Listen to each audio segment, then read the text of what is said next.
السلام علیکم، میں ہوں عدنان عادل اور آپ دیکھ رہے ہیں پروگرام عالمی معلومات۔ میرے ساتھ ہیں معروف صحافی اور دانشور جناب صہیب مرغوب صاحب، جن سے ہم گفتگو کریں گے جو اہم خارجہ پالیسی اور عالمی بین الاقوامی سیاست کے ایشوز ہیں۔ ایک تو بڑا ایشو یہ ہے کہ ہمارے ہمسایہ ملک ایران کے صدر ابراہیم رئیسی 22 اپریل کو پاکستان آئے اور 3 روزہ دورہ کر کے 24 اپریل کو سری لنکا واپس چلے گئے۔ اور دوسرا یہ ہے کہ چین کے دورے پر ہیں امریکہ کے وزیر خارجہ اینٹونی بلنکن۔ جو صدر ابراہیم رئیسی پاکستان آئے تو کافی اس سے توقعات تھیں کہ ایک بڑے عہدے کے اوپر فائز ہیں۔ ایران میں جو سب سے بڑا عہدہ ہے صدر کا ہے، ایگزیکٹو پاور بھی ان کے پاس ہے، وہاں صدارتی نظام ہے، اور وہ پاکستان آ رہے ہیں ایسے حالات میں جب اب ہماری کچھ کشیدگی ہوئی تھی۔ جنوری میں انہوں نے ہمارے علاقے میں میزائل داغے اور یہ کہہ کے کہ یہاں کوئی دہشت گرد تنظیم کے لوگ موجود تھے، جیش عدل کے، اور پھر اس کے جواب میں ہم نے اپنا سفیر وہاں سے واپس بلا لیا پاکستان نے، اور وہاں پر جو ایرانی بلوچستان کا علاقہ ہے وہاں پہ ہمارا خیال ہے کہ دہشت گرد کیمپ تھے، اس کے اوپر ہم نے میزائلوں سے جوابی حملہ کیا۔ لیکن بعد میں ایران کے وزیر خارجہ آئے اور پھر وہ تعلقات جلد ہی ریپیئر ہو گئے اور سفارتی تعلقات بحال ہو گئے۔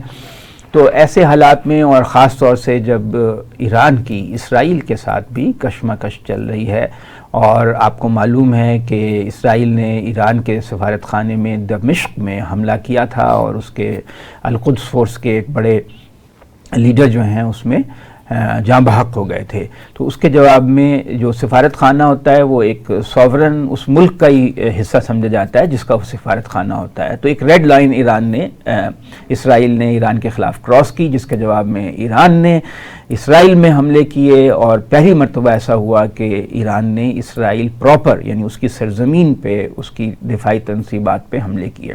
اس کے بعد اسرائیل نے اصفہان میں جو ایران کی دفاعی تنصیبات ہیں اس کے قریب حملے کیے، تو خطرہ یہ تھا کہ بڑی جنگ نہ ہو جائے۔ تو ایسی عالمی کشیدگی کے ماحول میں پاکستان ان کے صدر کا آنا بہت اہمیت کا حامل تھا۔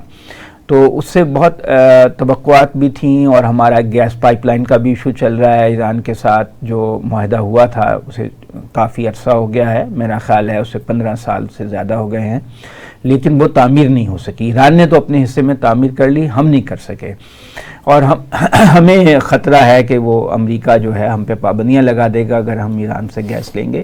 تو ان سارے معاملات پہ کہ یہ دورہ جو تھا وہ کیسا رہا اور اس کے کیا مضمرات ہیں، اور اس کے پاکستان کے اوپر کیا اثرات ہوں گے، امریکہ اسے کس نگاہ سے دیکھ رہا ہے، ہم صہیب صاحب سے پوچھتے ہیں۔ صہیب صاحب، یہ دورہ بعض لوگ سمجھ رہے ہیں کہ رسمی سا دورہ تھا، کچھ زیادہ لفٹ نہیں کرائی، ان کا استقبال بھی کرنے نہیں گئے صدر صاحب، وزیر اعظم، ایک وفاقی وزیر پیرزادہ صاحب گئے جو صدر ابراہیم رئیسی کو لے کر آ گئے۔ تو آپ کیسی اس کو دیکھ؟ جی ہاں بالکل، دیکھیں جو میرا اندازہ ہے وہ یہ ہے کہ ایک تو یہ دورہ ایک ایسے وقت میں ہو گیا جب پہلے ایران اور اسرائیل کی کشیدگی پیدا ہو گئی۔ اچھا، یہ دورہ طے پہلے سے ہوا تھا، لیکن جب یہ کشیدگی ہو گئی تو پاکستان نے بھاگنا چاہا۔ ہماری پوری کوشش تھی کہ ایرانی صدر پاکستان تشریف نہ لائیں، تو شاید کسی سطح پر یہ بات چیت بھی ہوئی کہ آپ پاکستان نہ ہو، کینسل کر دو۔ ایران نے اس مسئلے پہ کہا کہ نہیں، دورہ ہمارا اٹل ہے، اسی تاریخوں کو ہوگا، ورنہ بعد میں شیڈول کرنا مطلب پھر نیئر فیوچر میں ممکن نہیں ہے، تو انہوں نے اس کو پوسٹ پون کرنے سے انکار کیا۔ اچھا، یہی وجہ ہے کہ ہمارے وہاں پہ لوگ ریسیپشن کے لیے نہیں گئے، کہ دورہ پھر ایکچولی نجی دورے میں کنورٹ ہو گیا ایک لحاظ سے ہماری طرف سے۔ آپ دیکھیں نا کہ ابھی ہمارے نواز شریف صاحب جب چائنا کے دورے پر گئے تو ان کو کون ریسیو کرنے آیا، کیونکہ ہیں تو سابق وزیر اعظم اور ایک وزیر اعلیٰ کے وہ والد صاحب بھی ہیں، لیکن ان کو ریسیو کرنے کو جو سٹی کا میئر تھا وہ بھی نہیں گیا۔ تو دورہ ایکچولی کنورٹ ہو گیا نجی میں۔ اگر آپ اس کا مشترکہ عملی طور پہ، لیکن رسمی طور پریکٹیکلی، اچھا اگر آپ اس کا مشترکہ اعلامیہ دیکھیں 29 پوائنٹ پہ، نہیں، یہ بڑی ایک دلچسپ سچویشن ہے کہ مشترکہ اعلامیہ 2 طرح کے جاری ہوئے جو مجھے لگتا ہے۔ ایک اعلامیہ اگر آپ پاکستان کی ویب سائٹ پر جائیں تو 29 پوائنٹ کا، جس میں 1-2 تو ہیں کہ آئے ہم نے ویلکم کیا، گئے ہم نے ویلکم کیا، سی آف کیا۔ اچھا، دوسرا اعلامیہ ہے ایرانی منسٹری کی ویب سائٹ پر، وہ صرف 5 نکات کا ہے۔ اچھا، اس میں باقی جو 24 نکات ہیں وہ ہے ہی نہیں، اور پہلے 5 نکات کے بعد آ کے چھٹے کے سارے صاف ہو گئے۔ اچھا، یعنی جس میں ہم نے یہ کہا کہ دیکھیں اب ایران کی آفیشیل ویب سائٹ پہ وہ چیز ہونی چاہیے نا جو ہم نے دو طرفہ طور پر ڈیسائیڈ کی، وہ ان پہ نہیں ہے. مطلب ایرانی میڈیا نے بھی ہمارے مشترکہ اعلامیہ کو اس طرح سے کوریج نہیں دی جس طرح سے ہماری منسٹری آف فارن افیئرز نے کوریج دی. یہ جو 9 نکات ہیں ہماری منسٹری کے فارن افیئرز پہ ملیں گے اور 29 تو باقی 1-2 جگہ پہ ملیں گے، لیکن کچھ زیادہ نہیں ہے اس کا پذیرائی ہمارے یہاں بھی، ہمیں بھی پتہ ہے کہ ہم کیا کر رہے ہیں. تو ان 29 نکات میں یہ بھی ہے کہ دمشق میں جو حملہ ہوا اسرائیل کی طرف سے اس کی مذمت کی گئی؟ نہیں، یہ ٹی وی پہ چل رہا ہے. جو میں نے ویب سائٹ پہ پڑھا نا اس میں یہ چیز نہیں ہے. اچھا ایران نے تو بالکل ہی اڑا دیا نا، جیسے 10 ارب ڈالر کے ہم نے ٹریڈ کرنا تھا وہ ایران کی ویب سائٹ پر نہیں ہے. مطلب 5ویں نکات کے بعد سب کچھ غائب ہے. آپ پاکستانی منسٹری کے پہلے 5 نکات پڑھ لیں تو باقی 6 سے 29 تک جو ہے نا اس پہ وہ اپنا متفق نہیں ہے ایران. تو یہ اس پس منظر میں ہوا، اس کے نتیجے یہ نکلے. اس کا مطلب ہے کہ وہ اتنا اچھا دورہ نتیجہ خیز نہیں تھا، یعنی ایران کی طرف سے ہم نے بھی صد موری کا مظاہرہ کیا اور پھر انہوں نے بھی اس کو اعلامیے کی شکل میں کچھ معاہدے جو ہے نا وہ سر ہم بڑے غلط کرتے ہیں. ہماری جو لیگل ٹیم ہوتی ہے نا وہ بڑی کمزور ہوتی ہے. ڈاکٹر پرویز حسن کا نام آپ نے سنا ہوگا، جی انوائرمنٹلسٹ ہیں، بڑے وکیل ہیں. انوائرمنٹلسٹ بھی بڑے ٹاپ کے ہیں اور وکیل بھی ٹاپ کا ہیں. اور وہ کنٹری ٹو کنٹری جو معاہدے ہوتے ہیں شروع میں جنرل ضیاء کے زمانے میں وہ بھی ریپرزینٹ کرتے رہے ملک کو اور معاہدے کو ڈرافٹ، بین الاقوامی قوانین کے بھی ماہر. تو اس میں سب سے مشکل کام ہوتا ہے کہ آپ نے معاہدہ ڈرافٹ کیسے کرنا ہے، بنانا کیسے کرنا ہے. آپ نے جو گیس پائپ لائن کا ذکر کیا نا، یہ جب زرداری صاحب پریزیڈنٹ ہوتے تھے تو انہوں نے معاہدہ کیا. معاہدے میں اب ایک شک آ گئی کہ ہم اتنے ٹائم فریم میں مکمل نہیں کریں گے تو پھر ہم اتنا پینلٹیاں پر ایئر دیں گے. 26 ملین ڈالر کے لگ بھگ وہ. اور اچھا ایک ہیوج بل ہمارا اب بن گیا کیونکہ ہم ایک پینلٹی میں بھی ڈیفالٹ کر گئے. اچھا ایران نے اس میں ہمیں کہا کہ جو ہم ڈیفالٹ کریں اس میں وہ ایکسٹینشن دیتے ہیں لیکن پینلٹی اپنی جگہ ایگزسٹ کرتی ہے. اچھا اب والیوم وہ بڑھتا جا رہا ہے، ہم بنا نہیں رہے. ایران نے بھی خاموشی اختیار کی کیونکہ اس کا تو لاس کوئی نہیں ہے. انہوں نے انویسٹمنٹ تو کر دی نا، وہ اتنی لمبی گیس پائپ لائن بچھا دی انہوں نے. دیکھیں نا جب یہی میں عرض کر رہا ہوں نا کہ جب معاہدے ہوتے ہیں نا تو جو ملک سے مخلص لوگ ہوتے ہیں بڑا اچھا معاہدہ کرتے ہیں.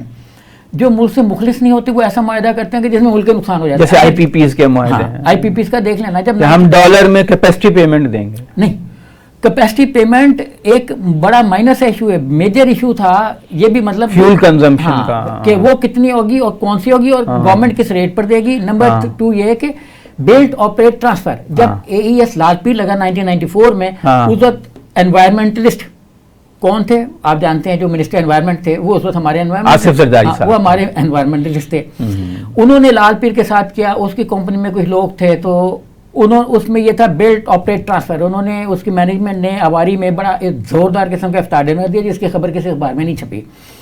اچھا افطار ڈنر میں انہوں نے کہا یہ کمپنی پاکستان آ گئی ہے اور یہ ہم انشاءاللہ یہ کریں گے، انرجی کو یوں کر دیں گے، فلاں کر دیں گے. اور ایسے باغ دکھا کہ میرے ساتھ میں بھی متاثر ہو گیا. ہم نے بھی کہا کہ یار پاکستان میں آئی پی پیز آ گئے. ہم تھوڑا سا بحث سے ہٹ رہے ہیں لیکن وہ معاہدہ بھی غلط ہوا. اور اس میں بھی آپ دیکھیں نا وہ تھا کہ وہ اسٹیٹ کو ٹرانسفر ہوگا 18 ایئرس کے بعد، انرجی پرائز 0 ہو جائے گی. کیا انرجی پرائز 0 ہوئی؟ اچھا انہوں نے جو کیپیسٹی چارجز اس میں 30% تھے وہ انہانس کر کے 45% پہ لے گئے. اچھا 50 پہ بھی لے گئے. اب ہوتا کیا تھا جب ہمارے یہاں معاہدے ڈرافٹ ٹھیک نہیں ہوتے نا، ایک ہیں بگے شاہ صاحب. اچھا چلیں ایران پہ چلتے ہیں. ایران پہ بتائیے کہ مجھے تو یہ لگتا ہے کہ رئیسی صاحب آئے، ان کو نہ صدر صاحب نے ریسیو کیا نہ پرائم منسٹر نے کیا، لیکن یہ کہ بہرحال گارڈ آف آنر دے دیا گیا ان کو پرائم منسٹر ہاؤس میں. پھر وہ مشترکہ جب پریس کانفرنس ہوئی شہباز شریف کے ساتھ تو شہباز شریف نے کہا میں آپ کا شکر گزار ہوں اور ایرانی عوام کا کہ آپ نے کشمیر پہ آواز اٹھائی. لیکن ابراہیم رئیسی نے وہ دانہ نہیں چگا، انہوں نے کشمیر کا ذکر ہی نہیں کیا. انہوں نے غزہ اور فلسطین پہ بہت ایک زوردار تقریر کی. ہم نے اس پہ تھوڑا سا تحمل کے ساتھ اور رک کر بات کی. تو ہماری اپروچ کا فرق تھا. غزہ پہ وہ زیادہ پرجوش تھے، کشمیر پہ ہم تھے. انہوں نے کشمیر کا ذکر نہیں کیا کیونکہ وہ انڈیا سے اپنے تعلقات خراب نہیں کرنا چاہتے، کیونکہ امریکہ کی خواہش ہے کہ ایران کو آئسولیٹ کیا جائے، الگ تھلگ کیا جائے. انڈیا جو ہے تمام تر پابندیوں کے باوجود ایران سے انگیج ہے. اس کی 2.3 بلین ڈالر یعنی $2.25 ارب سے زیادہ کی باہمی ٹریڈ ہے. ہماری بھی تقریباً $2 ارب کی تو ٹریڈ ہے فارمل. انفارمل سمگلنگ تو خیر بہت زیادہ ہے. تو ہماری اپروچز کا فرق نظر آیا مشترکہ پریس کانفرنس میں بھی جو شہباز شریف کے ساتھ ہوئی. پھر وہ کراچی گئے تو وہاں انہوں نے ایک فنکشن رکھا ہوا تھا، لوگوں کو مدعو کیا ہوا تھا، اسے سیکیورٹی بیسس پہ کینسل کرنا پڑا. ایرانی سفارت خانہ جو ہے فون کر کر کے لوگوں مہمانوں سے معذرت کرتا رہا. تو میرا خیال ہے کچھ سرد موری اور بدمزگی زیادہ ہی ہو گئی اس معاملے میں. جی بالکل. دیکھیں یہ سارا کچھ ارینجمنٹس ہی پہلے سے. جب یہ غزہ میں ایران اتنا انوالو نہیں ہوا تھا, اور مڈل ایسٹ جو ہے نا, مڈل ایسٹ اور یہ جو فارس کے علاقے ایران ویران, یہ کبھی بھی اتنا پرو ایکٹیو نہیں رہے کشمیر کے معاملے میں. آپ پورا مڈل ایسٹ دیکھ لیں. یہاں سے بھی جب میں بھی ایک دفعہ گیا قطر, تو مجھے ہمیں وہاں پہ باقاعدہ آفیشیلی کہا گیا کہ آپ نے کشمیر کا ذکر نہیں کرنا. یہ میں آپ کو پرانی بات بتا رہا ہوں. ہمارے ملک کے دفتر خارجہ نے کہا کہ کشمیر کا وہاں پہ جو ہمارے لوگ تھے نا, یہ برا بناتے ہیں, یہ برا مناتے ہیں, کیونکہ ان کے انڈیا سے بہت گہرے تعلقات ہیں معاشی. اور ان کا خیال ہے کہ جو ایک انٹرنیشنل حصار ہے اس کو توڑنے میں پاکستان ریلیونٹ ہے. انڈیا بڑا ریبلنٹ ملک ہے جو ان کو ایک ایکسیس انٹرنیشنل تک دے سکتا ہے. غیر جانبدار کا لیڈر بھی بنا ہوا ہے, امریکہ کے ساتھ تعلقات بھی بنانا چاہ رہا ہے, اس کے بعد فری ٹریڈ ایگریمنٹ کے لیے بات چیت کر رہا ہے, اور آنکھیں بھی دکھا رہا ہے. روس سے تیل بھی خرید رہا ہے اور سینکشنز کی بات بھی کر رہا ہے. تو ابھی بھی مطلب روس نے بیسٹ فرینڈ. تو انڈیا کو, اس کو, ایران کو یہ پتا ہے کہ چابہار کے ڈیولپمنٹ میں بھی ایران کا رول ہے, وہ وہاں کر رہا ہے. کیونکہ انڈیا ان چیزوں سے گھبراتا نہیں ہے کہ انٹرنیشنل کیا کر رہے ہیں. کیونکہ ابھی آپ دیکھیں کہ انڈیا کی انٹرنیشنل میڈیا میں سارے کہہ رہے ہیں, انٹرنیشنل میڈیا میں سوائے سنگاپور کے جس نے بہت زیادہ کرٹیسائز کیا مودی کو پچھلے دنوں. لیکن اس پس منظر میں ہم خاص ٹاپک سے ہٹ جائیں گے. تو ایران کا جو تھا نا فنکشن جس کا آپ نے ذکر کیا کہ طے تھا, ایران نے پوری کوشش کی یہ فنکشن ہو جائے کراچی میں. ہاں پوری کوشش کی کہ فنکشن ہو جائے. لیکن جب گورنمنٹ کہتے ہیں سیکورٹی ریزنس تو پھر کینسل کرنا پڑتا ہے. اور ان کو یہ بھی پتا لگا, حالانکہ کراچی میں کرفیو جیسا سما تھا تقریباً. لاہور میں بھی تھا. جہاں ہم بیٹھے میں اس کے باہر کی جو نہر کی سڑکیں وہ ساری بند تھیں. ہاں جی, میں بھی پھنسا رہا. اور حیرت انگیز طور پر انڈر پاس کے نیچے سے لوگ جا سکتے تھے, اوپر سے بند تھے. تو ہم بھی کچھ الٹا ہی سوچتے ہیں نا کہ پتہ نہیں. ویسے سہیب صاحب, اب ہمارا تو یہ ایشو ہے نا کہ سعودی عرب سے بھی ہمارے تعلقات بہت اچھے ہیں, اور ہم توقع کر رہے ہیں کہ وہ یہاں پہ پیسہ بھی لگائیں گے, سرمایہ کاری کریں گے. ہم سعودی عرب جو اور ایران ٹھیک ہے سفارتی تعلقات بحال ہو گئے, لیکن کوئی اتنے اچھے ان کے تعلقات نہیں. مشرق وسطیٰ میں دونوں چودھری بننا چاہتے ہیں, ایران بھی اور سعودی عرب بھی. تو ان کی ایک آویزش ہے, ان کے درمیان ایک ٹینشن ہے. تو ہم نہیں چاہتے کہ سعودی عرب بھی ناخوش ہو. ایک تو وجہ یہ بھی ہے, اگر اتنی ناخوشی تھی پھر بلاتے ہی نا. تو میرا خیال ہے ایک مقصد یہ تھا بلانے کا کہ جو تعلقات مزید خراب نہ ہوں, یعنی گراوٹ بے شک آگے نہ بڑھیں, لیکن جتنے خراب ہو چکے ہیں اس سے زیادہ خراب نہ ہوں. جو کہ یہ ہمارے میزائل ہم نے ایک دوسرے کے ہمارے بلوچستان میں, ہمارے بلوچستان اور ان کے بلوچستان کا, دونوں طرف ہے بلوچستان کا علاقہ. دوسرے یہ کہ امریکہ کا بھی بہت پریشر ہے. 2 اسٹیٹمنٹ آئے امریکہ سے. پہلے اسٹیٹمنٹ آیا ہے کہ پاکستان جو ہے وہ اپنے ایران سے جو معاہدے ہیں ان کی طرف بڑھنے میں وہ دیکھے اس پہ. پھر دوسرا تو بہت واضح تھا, انہوں نے کہا سینکشن بھی لگ سکتی ہیں اور اپنی خواجہ پالیسی کے ماتحت رہو. ایک طرح دھمکی دی امریکہ نے. تو اس کو آپ کیسے دیکھتے ہیں؟ دیکھیے دھمکی امریکہ انڈیا کو بھی دیتا ہے. سیم پوزیشن پہ نا, رشیا پہ سینکشن ہے, انڈیا پرچیز کر رہا ہے. اچھا چائنا کے ساتھ ابھی ہم بعد میں ڈسکس کریں گے. تو اسی طرح کی سچویشن چل رہی ہے, لیکن وہ سارا کچھ اپنا کر رہے ہیں. تو لیکن ہم میں جس کو کہتے ہیں نا, ہمارے اپنے بھی کوئی طاقت ہونی چاہیے, جان کمزوری ہے ہماری, خارجہ پالیسی میں کوئی ایک سٹینڈ ہمارے پاس ویژن ہونا چاہیے, سٹینڈ ہونا چاہیے کہ ہم اس چیز پہ قائم رہیں گے. ہم نہیں رہتے. تو جو ان کے ایون اسٹیٹ ڈپارٹمنٹ کے اور ویسے بھی جو ترجمان تھے وہ تو مسلسل کہہ رہے ہیں. پہلے بھی انہوں نے کہا تھا, جب ہم نے اس کا معاہدہ کیا تھا تو انہوں نے کہا یہ سینکشنز لگ سکتی ہیں, جس پر ہم معاہدہ کرنے کے. ترکی گیس لے رہا ہے جی, اور ترکی کو وہ اسلحہ بھی دے رہے ہیں. ترکی ان کا اتحادی بھی ہے, لیکن ہم اگر گیس لیتے ہیں جو کہ ہماری اکنامک سروائیول کا ایشو ہے, یہاں تو گھر گھر گیس پہنچ جائے گی, سی این جی اسٹیشن کھل جائیں گے, گیس کی قیمت بھی آدھی ہوگی, ہماری تو اکانومی ایک دم بوسٹ کر جائے گی. گیس کی قیمت آدھی نہیں ہوگی, نہیں ایل این جی سے سستی ہے. نہیں, جب ہم بات کرتے ہیں نا پرائس میں, ہم نے جب آئی ایم ایف کے ساتھ معاہدہ کیا تو ہم نے اس میں ایک شک ڈال دی کہ انرجی کی پرائسز اس کی کمبسشن ویلیو کے حساب سے برٹش تھرمل یونٹ کے حساب سے طے ہوں گی. آپ دیکھیں نا کہ سی این جی جو پہلے 20-25 روپے کی ہوتی تھی کلو, وہ ریٹ چڑھ کے اس کے برابر آ گیا. 300 روپے پہ آ گیا. ایل پی جی کیوں اتنا مہنگا ہو گیا؟ یہ برٹش تھرمل یونٹ کے مطابق انرجی کی پرائسز طے ہو رہی ہے. ایل پی جی کی پرائسز بھی اسی کے مطابق طے ہوں گی جب ہم اس کو پرچیز کریں گے. تو یہ تو اوگرا نے طے کرنا ہے, اور اوگرا میں چونکہ پبلک کی نمائندگی کوئی نہیں ہے, اسٹیٹ کی ہے, وہ نہیں مگر زر مبادلہ تو کم خرچ ہوگا نا. مطلب ایک چیز جو LNG ہے وہ آتی ہے, اس کو آپ لیکوڈ سے گیس میں کنورٹ کرتے ہیں, پھر پائپ لائن میں ڈالتے ہیں, اس پروسیس میں کچھ ضائع بھی ہوتی ہے, پھر اس کی شپنگ چارجز بھی ہوتے ہیں. پائپ لائن سے گیس جو ہے اس سے نسبتاً سستی آپ کو پڑتی ہے. دیکھیں ہمیں سستی چیز نہیں چاہیے, ہمیں سستی ہمیں تو چاہیے نہیں, ہمیں کمیشن چاہیے. ہمیں دیکھیں ہمیں اس وقت چیز چاہیے ہوتی ہے. ابھی آپ دیکھیں کہ سوئی ناردرن جو گیس ہمیں دے رہا ہے اس میں میتھین CH4 ہے. اچھا اس میں بہت سی LPG ٹائپ گیسیں ہیں جو ہم جلا کے ضائع کر رہے ہیں. ہاں اس کا جو پروجیکٹ لگنے تھے سندھ میں وہ ہم نے نہیں لگائے, مدت ہوگی ضائع کر دی, اس وقت ہم اس کو جلا رہے ہیں وہاں پہ, چل بھائی ماحول بھی خراب ہو. تو ہمیں سستی چیز تو چاہیے نہیں, ہمیں سستی چیز اس وقت چاہیے ہوگی جب جتنی بھی بیوروکریسی ہے اور جتنی بھی ہماری مقننہ کے جو 3 ستون ہیں, جب ان کو ہم کہیں گے کہ بھائی آپ کو کوئی چیز فری نہیں ملے گی, جو چیز ملے گی وہ اس پیسے پہ ملے گی جس پہ کلور آدمی. لیکن سب لوگ کمیشن دیتے ہیں, ایران والے بھی دے دیں تو پائپ لائن چالو ہو جائے. آپ اس پہ آ جائیں کہ ایران کو ٹریڈ کی پاکستان کے ساتھ جیسے MOUs کافی سارے سائن کیے, معاہدے بھی کافی سارے. وہ تو پہلے جب آئے تھے ان کے صدر جو روحانی تھے تب بھی ہوئے تھے, اور وہ ان کا کچھ پتہ ہی نہیں چلا, وہ 6 معاہدے ہوئے تھے. MOUs کا تو لطیفہ بھی بن گیا تھا نا کہ اتنے 1000 MOU سائن ہو گئے جب پچھلی بار ان کی حکومت. بینظیر بھٹو تو بہت MOU سائن کرتی تھی. اب ایک تو اس کی ویلیو کوئی نہیں ہوتی. ایران نے ان کو اپنے ویب سائٹ پر ذکر نہیں کیا MOUs کا, $1 بلین ٹریڈ کا.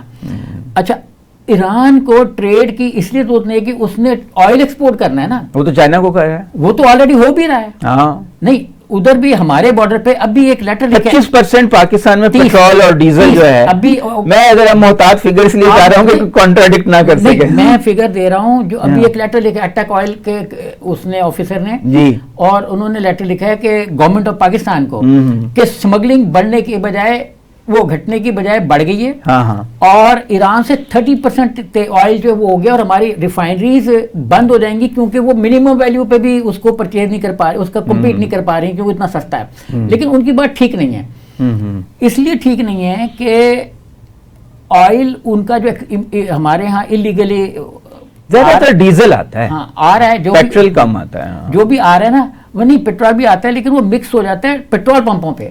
وہ وہاں سے لا کے پیٹرول پمپوں میں مکس کرتے ہیں, اس کے نوٹ کما رہے ہیں آئل پیٹرول پمپ والے کمپنیاں. یہ ساری کی ساری جعلی 2 نمبر کام. تو ایران کو ہمارے ساتھ ٹریڈ بڑھانے کی کوئی ایسا جو ایمفسائز کرنے کی ضرورت نہیں تھی. کیوں اچھا اگر ہم اس پہ وہ جو ان کے ساتھ پائپ لائن ہے, لیکن ہم دبئی سے مہنگی چیزیں ان کی منگوا رہے ہیں, دبئی کے راستے وہ بھی ہماری مہنگی منگا رہے ہیں, آپس میں ایک دوسرے کی منگا لیں تو اچھا نہیں. نہ ہم انڈیا سے ٹریڈ کرنا چاہتے ہیں نہ ایران سے کرنا چاہتے ہیں, تو ہم کرنا کیا چاہتے ہیں؟ دیکھیں ہمارا عوام کا جو پرابلم ہے نا, حکومت قیمت وصول کرتی ہے ڈالر میں. اگر آپ پیاز انڈیا سے لیں گے یا پیاز آپ امریکہ سے لیں گے, ایک ویسے بات کہہ رہا ہوں نا کہ کسی دور دراز کے ملک سے بھی لیں گے, ہمسائے پہ بھی لیں گے, اس کا ریٹ پاکستان میں آ کے وہی ہوگا 200 250 300 روپے کلو. اچھا چلیں اس پہ مزید وقفے پہ جانے سے پہلے بات کر رہے تھے کہ صدر ابراہیم رئیسی ایران کے پاکستان آئے, لیکن کچھ ہم نے سرمہری کا مظاہرہ کیا, اور دورہ جو ہے اس کے کیا نتائج و عواقب ہیں اس پہ بات چیت ہو رہی تھی کہ امریکہ کا بڑا منفی رد عمل آیا. وہاں کے وزارت خارجہ کے جو ترجمان ہیں, اسٹیٹ ڈپارٹمنٹ جسے کہا جاتا ہے, انہوں نے کہا کہ پاکستان اگر ان معاہدوں کو عملی شکل دے گا تو پابندیاں بھی لگ سکتی ہیں. حالانکہ ترکی کے ساتھ ایران کے تجارتی تعلقات ہیں, وہ گیس لے رہا ہے لیکن اس پہ تو پابندیاں نہیں ہیں.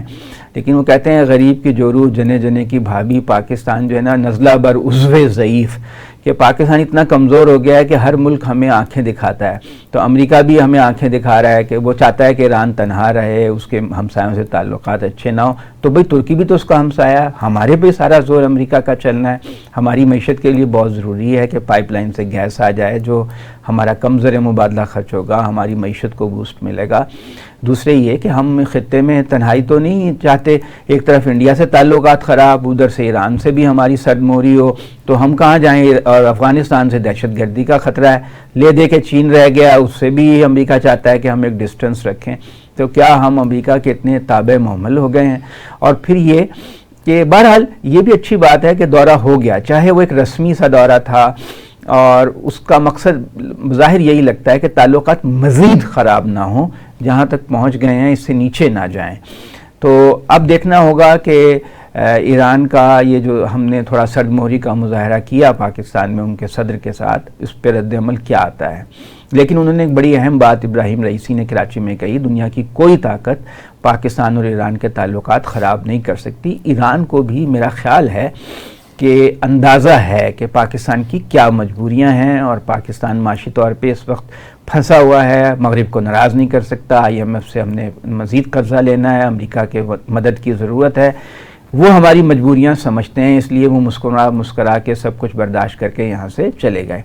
تو صہیب صاحب آپ نے بڑا زبردست اس کا تجزیہ پیش کیا، لیکن اسی سے جڑی ہوئی بات یہ ہے کہ امریکہ ہی ہے نا، امریکہ وہ کہتے ہیں نا پوری دنیا کا ہمسایہ ہے، وہ اتنا بڑا سپر پاور اس وقت بنی ہوئی ہے.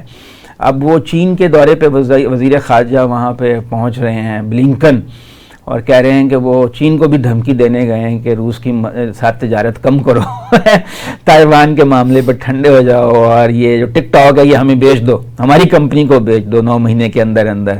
مطلب یہ کہ جو بھی مال کمانے والی چیز ہے نا وہ ہمارے پاس ہی ہو، تمہارے پاس کچھ نہ ہو. آپ بتائیے، یہ بلنکن صاحب جو شنگھائی پہنچے ہیں، پھر بیجنگ بھی جائیں گے، یہ امریکہ کے ساتھ جو تعلقات تھے یہ پچھلے سال تو کچھ بہتر ہو گئے تھے چین کے، اب پھر کچھ ٹینشن سی نظر آ رہی ہے.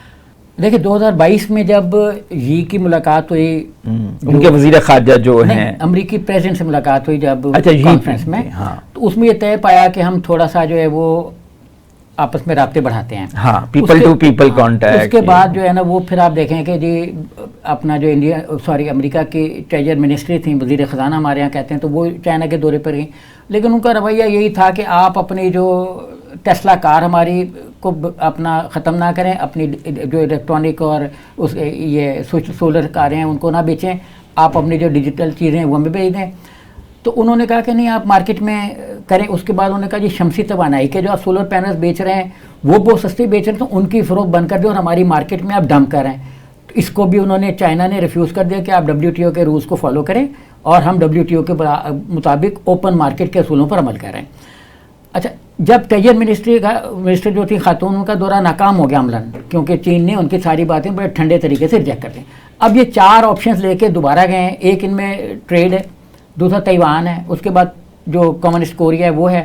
تو یہ 3-4 بڑے، اور ساؤتھ جو چائنا سی ہے جس میں ان کے بقول کے چائنا شاید، کیونکہ چائنا نے ایک اسٹیٹمنٹ دی کہ 2027 میں ہم بڑی ملٹری کا ایک بڑے کریں گے ایکسرسائز. اس سے انہوں نے، امریکن میڈیا نے یہ پروپیگنڈا شروع کر دیا کہ چائنا 2027 میں تائیوان پہ قبضہ کر لے گا، جو کہ ان کا ایک باغی صوبہ ہے. ہاں، تو اور ایک روایت ہی چلی آ رہی نا اس کو، مطلب امریکہ اس کی روایت نہیں حمایت کر رہا ہے نا، کوئی وہ چاہ رہا ہے کہ ہر جگہ اس نے خطے میں ایک مسائل پیدا کیے ہیں ہر ملک کے لیے لوگوں نے. تو یہ 4 لے کے وہ 3 رازہ دورے پہ گئے ہیں، اور میری دانش میں یہ دورہ ان کا اسی طرح ناکام ہوگا جس طرح ان کا ہوا. اچھا، 2022 کے بعد سے اب تک کوئی ایک بار ملاقات نہیں ہوئی، بہت سی بار ٹیلی فونک کنورسیشن بھی ہوئی بیچ میں، جس میں جو ان کے ڈیفنس منسٹر ہیں آسٹن، انہوں نے بھی بات چیت کی، پھر ٹریجر منسٹر کی بھی کئی دفعہ بات چیت ہوئی، ایک دفعہ نہیں ہوئی. اچھا، بلنکن کی بھی کئی دفعہ بات چیت ہوئی، اور ایون جو بائیڈن کی بھی، ہاں، اور ایون جو غزہ کے معاملات تھے جب یہ ایران کا اور ان کا حملہ ہوا تب بھی مطلب یہ ہائیسٹ لیول پہ بات چیت ہوئی، اور اپنا اس پہ بھی انہوں نے یہی کہا کہ ایران کو چائنا کنٹین مطلب ان کو آمادہ کرے کہ بات کو بڑھاؤ، جنگ کو پھیلنے سے روکے. تو وہ جنگ کو پھیلنے سے روکنے کے لیے بڑی بات چیت دونوں ملکوں میں بار بار کانٹیکٹ ہوا، یہ نہیں کہ کوئی ایک بار بات ہو کے ختم ہو گئی. تو اب وہ یہ لینے گئے ہیں. ٹریڈ میں ان کا پرسیپشن یہ ہے کہ چائنا کو وہ کہہ رہے ہیں کہ یہ اپنا جو ٹک ٹاک ہے، ٹک ٹاک کا آپ نے ذکر کیا نا، ٹک ٹاک کا جب انہوں نے امریکہ میں بل پاس ہوا $95 بلین کا، جس میں 60+ میں وہ یوکرین کو جانے تھے، کیونکہ یوکرین میں منرلز ہیں، وہ منرلز ہیں جو دنیا میں بہت کم پائے جاتے ہیں، تو یوکرین امریکہ کے لیے ویسٹ کے لیے بہت قیمتی ہے. اچھا، اس میں $14.5 بلین جس کو بار بار ویٹو کر رہے تھے اپنا ڈیموکریٹس، وہ بھی انہوں نے اسرائیل کو منظور کر لی، جس کے بعد اسرائیل کے ہاتھ کھل گئے. اچھا، مزید کھل گئے. اچھا، اس کے بعد اب یہ اسرائیل تو ایک صوبہ ہی ہے امریکہ، تو ہاں آپ سمجھ لیں اس کو صوبہ، عملی طور پہ امریکہ اسرائیل کو صوبہ کر لیں نا، اس کو یوں کر لیں کہ امریکہ اسرائیل کا ایک چھوٹا سا صوبہ ہے. نہیں، کہ وہاں کے جوز جو ہے نا ان کی بہت پاور ہے، وہ سارا فائنینشیل سسٹم ان کے پاس ہے، ان کی فائنینشیل سپورٹ کے بغیر کوئی امریکہ میں پریزیڈنٹ بن نہیں سکتا. دیکھیں، پیکس کو جو امداد آتی ہے وہ بڑا ایک کمپلیکیٹڈ سا، اس میں کون کس کو کتنی دیتا ہے، یہ ایک سیپریٹ ایشو ہے. مطلب جو عالمی سرمایہ داری نظام ہے اس پہ جوز کی زائونسٹ کی جیوز نے اصل میں میڈیا پہ قبضہ کیا ہوا ہے نا, میڈیا پہ بھی, میڈیا پہ ان کا قبضہ ہے, تو میڈیا کے ذریعے سے برین واش کرتے ہیں اور آپ کو بتاتے ہیں کہ آپ نے کس سے کیا تعلقات رکھنے, صبح گھر سے اٹھنا ہے تو کیا مشن لے کے نکلنا ہے گھر سے, جو پلانس بنانے ہیں وہ میڈیا آپ کو بتا دیتا ہے. ایکچولی ان کا میڈیا پہ قبضہ ہے, برین واشنگ ساری ان کے پاس ہے. تو ایک تو یہ 3-4 چیزیں لے کے گئے, اور ان 3-4 چیزوں میں ان کو بہت بری منہ کی کھانی پڑے گی. ٹک ٹاک کا جو ایشو تھا, وہ جب یہ $95 بلین کا بل انہوں نے منظور کیا, اس نے سینٹ میں تو پہلے کے لیے کانگریس نے کیا, تو جب کیا تو اس کے بعد انہوں نے اسی میں ٹک ٹاک کو بھی کہا کہ ہم اس کو 6 مہینے دے رہے سروائیول کے لیے, 6 مہینے کے اندر یہ یا تو کمپنی بیچ دے جو آپ نے بھی ذکر کیا, یا پھر ہم اس کو پابندی لگا دیں گے. چائنا پابندی لگوانا پسند کرے گا کیونکہ انڈیا نے بھی لگا دی, تو کیا کر لیا. اچھا, پابندی لگوانا پسند کرے گا کیونکہ ٹک ٹاک کے پاس مارکیٹ امریکہ کے علاوہ بھی ہوتا ہے. دیکھیں, بیمار ذہنی طور پر فالتو ٹائم والے ملک ہمارے جیسے ہیں, فالتو ٹائم والے ملک, میں پھر کہوں گا کیونکہ بڑا ٹائم ہے, جو 2 گھنٹہ نیٹ بند ہو جائے تو ان کو لگتا ہے کہ نوز بلا گھر میں کوئی ڈیتھ ہو گئی ہے. امریکہ میں ٹک ٹاک اتنا نہیں ہے, ایشیا میں ہے اس میں, تو ان کو چائنا کو کچھ نہیں ہوگا کہ ٹک ٹاک پہ وہ بالکل نہیں سودا کریں گے. یہ ان کا جو دورہ ہے اپنا, یہ بہت برے طریقے سے اسی طرح تقریباً ناکام ہوگا. چائنا اپنے اوپر اس پہ آپ کی گفتگو سے اس میں سر ایک جملہ میں بھول گیا کہ اس وقت رشیا کی میں بہت زیادہ انویسٹمنٹ ہے چائنا کی, اور چائنا بہت زیادہ ٹیکنیکل انویسٹمنٹ مینس ٹیکنیکل کام کر رہا ہے, ریلوے لائنیں بنا رہا ہے, فلانا کر رہا ہے, تو وہ, اور اس وقت رشیا کے پیٹرول کا بہت بڑا بائر ہے چائنا, تو وہ چاہ رہا ہے کہ یہ اپنی ٹریڈ بھی بند کرے, لیکن یہ دونوں چیزیں بند نہیں ہوں گی. جی, آپ کی بات سے یہی لگ رہا ہے نا کہ امریکہ جو ہے وہ چائنا کی جو معاشی طاقت ہے اس سے گھبرا گیا ہے, یعنی کہ آپ کمپنی کا ایک مقابلہ نہیں کر سکتے اوپن فیلڈ میں. بھائی آپ بھی ٹک ٹاک جیسی کمپنی بنا لیتے, آپ بھی مال بناتے جیسے چائنا. آپ کہہ رہے ہیں کہ نہیں, ٹک ٹاک جو ہے نا اصل میں ڈیٹا گیدر کرتی ہے, انٹیلیجنس کرتی ہے, اس لیے ہمارے لیے سیکیورٹی تھریٹ ہے. یعنی جو بھی چیز آپ کمپیٹ نہیں کر سکتے اس کو سیکیورٹی تھریٹ قرار دے دیتے ہیں, اور اب آپ اس کو ہمیں بیچ دیں, یعنی مال ہم بنائی آپ نے, مال اب ہم اس سے ہم بنائیں, گائے آپ نے پال لی, اب دودھ ہم اس کا لیں. تو ٹک ٹاک کے اوپر پابندی لگانا چاہتے ہیں کہ آپ بیچ دو, ہمارے سرمایہ دار اس سے مال بنائیں. دوسرے میرا خیال ہے یہ بھی ہے کہ جو روس ہے اس کو وہ کہہ رہے ہیں کہ اصل میں آپ جو ٹیکنالوجی دے رہے ہیں, جو چیزیں بیچ رہے ہیں, وہ صرف اپنی کمرشل پروڈکشن کے لیے استعمال نہیں کر رہا, بلکہ وہ دفاعی پرپزز کے لیے بھی ان چیزوں کو استعمال کر رہا ہے. تو اس کی جو ملٹری کیپیبلٹی بڑھتی ہے, اور وہ یوکرین میں یورپ کے لیے تھریٹ بن گیا ہے. بھئی آپ روس نے تو کہا کہ آپ جو ہے یوکرین کو نیٹو فوج وہاں میرے بارڈر پہ نہ لگائیں, تو میں نہیں کچھ کرتا. وہ تو امریکہ مانا نہیں, بلکہ انہوں کو اکسایا کہ تم جنگ میں کودو یوکرین کو, اور وہ اگر مان جاتے نیٹو کو وہاں تک توسیع نہ دینے پہ تو جنگ ہی نہ ہوتی. لیکن امریکہ کو جو اس میں گھبراہٹ پیدا ہوئی نا, ہاں, وہ یہ ہوئی کہ رشیا اور چائنا نے رشیا نے خاص طور پہ یہ پلان بنایا ہے کہ جو 9 زائدہ ریاستیں ہیں سابق روس کی, سینٹرل ایشیائی, ان کے ذریعے سے وہ اسلامی ممالک میں اپنا اثر و نفوذ کرتے ہیں, یوریشیا جسے وہ کہتے ہیں, اور افغانستان کے ساتھ تعلقات ٹھیک کرے, اسلامی بلاک کے ساتھ تعلقات ٹھیک کرے, اور ایک ایکسیس جس کو امریکہ بہت عرصے سے بلاک کرنا چاہتا ہے, گرم پانی جس کو کہتے ہیں, تو اس تک اب بلکہ ابھی آپ دیکھیں گے کہ اگلے چند مہینوں کے اندر میں بھی کہ رشیا جو ہے وہ طالبان کو جو اس نے ٹیررسٹ لسٹ میں ڈالا ہوا ہے 2003 میں جب سپریم کورٹ نے ڈیسیژن دیا تھا وہاں سے نکال دے. جس وقت وہ طالبان کو ٹیررسٹ نے نکالے گا, ابھی ایک ریلوے لائن کے ساتھ تو بہت سے کانٹریکٹ ہو گئے ہیں, رشیا ان کو تھوڑی تھوڑی تھپکی دے رہا ہے, افغانستان کو بھی, اور وہ اس نے ویسٹ کو بھی یہ کہا ہے کہ آپ آگے چلیں, جیسے لوگ کہتے ہیں نا آگے بڑھیں, پیچھے بھولیں آگے کا سوچیں, جو ہو گیا وہ ہو گیا. تو رشیا اپنا جو پولیٹیکل انفلوئنس ہے, پھر ڈی ڈالرائزیشن کا کانسیپٹ آ گیا کہ جب چائنا رشیا نے کیا, اور برکس کے ذریعے سے ڈی ڈالرائزیشن. ڈالر تو اس وقت سونے کی طرح ہے نا, پوری دنیا میں ایک سونے کی طور پہ اس کو اب نہیں ہے نا, اب نہیں ہے, نہیں آہستہ آہستہ کم ہو رہا ہے, مگر ہے تو. اچھا, برکس پہ امریکہ کا تاثر تھا کہ شاید برکس ڈی ڈالرائزیشن میں کوئی رول پلے نہیں کر سکے گا, لیکن جیسے ہی مطلب چائنا اور رشیا کے تعلقات اس پہ آگے کہ 30% آئل پرچیز, اس کے بعد ریل کی سب سے بڑی جو اپنا ریلوے سسٹم ہے وہ اس وقت چائنیز انجینئر بنا رہے ہیں. اچھا, رشیا کے ساتھ جو تعلقات کا ڈیڈ اینڈ آیا نا, وہ بالکل جینوئن تھا ان کا امریکہ کے ساتھ, جس پہ سارے باغے بھی جا رہے ہیں کہ یہ بھی غلط فہمی بیچ میں سارٹ آؤٹ ہو. سب سے پہلے ذمہ داری جو روس کے بالکل دل میں ایک بم بلاسٹ ہوا جس میں 150+ لوگ جان سے گئے، تو وہ انہوں نے کہا کہ یہ تو جناب داعش نے کیا، داعش نے ISIS نے ریسپانسبلٹی کلیم کر لی، جیسے حزب ثابت کرتی ہے وہ تو. اور داعش کس کی کریشن ہے؟ نہیں، اب اس پہ تھوڑا سا میں کہ رشیا نے پرسیپشن یہ لیا کہ رشیا وار میں ہے یوکرین کے ساتھ، اور زبردست ایکسٹرنل سیکیورٹی ہے، مطلب بارڈر سیکیورٹی پیک پر ہے، اور انٹرنل سیکیورٹی پیک پر ہے، سیٹلائٹ کی سیکیورٹی ہے. لیکن وہ سیکیورٹی یہ نہیں ہے کہ جیسے 4 سپاہی چوک میں کھڑے کر دیے تو جی وہ انہوں نے سارے ٹریفک بلاک کر دیا اور انڈر پاس کے نیچے اوپر روک دیا. وہاں پہ سیٹلائٹ کی سیکیورٹی تھی. تو رشیا کا پلی یہ ہے کہ ٹھیک ہے مان لیا انہوں نے کہ ہم داعش کے ہیں، لیکن ان کو سہولت کاری جو ہے وہ جب تک کوئی ایسا ملک نہیں دے سکتا جس کے پاس سیٹلائٹ کو جو ہمارے مینیج کر کے دیکھ رہا ہے کہ کہاں کہاں ہمارا ویکیوم آ رہا ہے. دیکھیں کوئی کسی کے گھر میں گھس رہا ہے جب وہ سارے سیکیورٹی نظر آنے والے بھی ہے اور نہ نظر آنے والے بھی ہے. رشیا کا یہ سٹینڈ ہے امریکہ کے ساتھ اور ایون یورپ کے ساتھ کہ یہ اس نے بتایا جو ہماری پوری سیکیورٹی کے لوپ اس کو دیکھ رہا ہے، جو انڈیویجول کا کام نہیں ہے. جب FIA کے دفتر میں اصل میں سہیب صاحب ہمارے پاس ٹائم کم ہے، تو ریپ اپ کر لیتے ہیں کہ چین کے دورے پہ جو امریکہ کے وزیر خارجہ اینٹونی بلنکن ہیں تو وہ ایشو اٹھائیں گے کہ رشیا اور چین جو ہے رشیا سے ٹریڈ اپنی کم کرے، ٹک ٹاک ہمیں بیچ دے، تائیوان میں اپنی جو ایکٹیویٹی کم کر دے. اس کا نچوڑ تو یہی بنتا ہے، اور یہ کہ شمالی کوریا پہ اور پریشر ایگزرٹ کرے. تو یہ دورہ بھی آپ کا خیال یہ ہے کہ شاید اتنا کامیاب نہ ہو، لیکن یہ کہ چین کی معاشی طاقت اتنی بڑھ گئی ہے کہ اب امریکہ جو ہے ہاتھ پاؤں مار رہا ہے. پہلے اس نے AUKUS بنائی، انگلینڈ، آسٹریلیا اور اپنا ایک اتحاد بنایا، پھر اس نے جنوبی کوریا کے ساتھ ایک میٹنگ کی، ابھی فلپائنز اور امریکہ نے بھی میٹنگ کی ہے. تو وہ مختلف اتحاد بنا کر اس خطے میں، اور کوآڈ بنایا ہوا ہے انڈیا کے ساتھ، چائنا کو روکنے کی، اس کی طاقت، اس کا اثر و رسوخ پھیلنے کو روکنے کی مسلسل کوششوں میں ہے.